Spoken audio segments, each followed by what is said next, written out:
How to fix Bluetooth device not showing on iPhone. So the first step is just by going to the control center.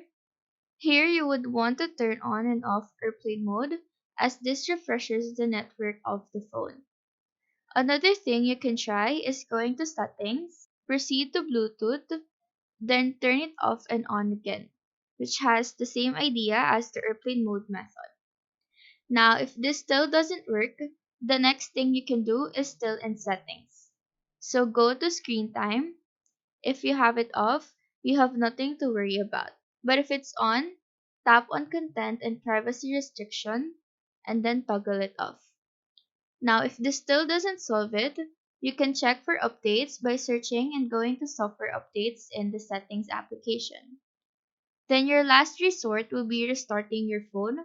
So just hold the power button and the volume down buttons and then power your phone off and just open it again after around 5 to 10 seconds. After that, your Bluetooth should now be fixed.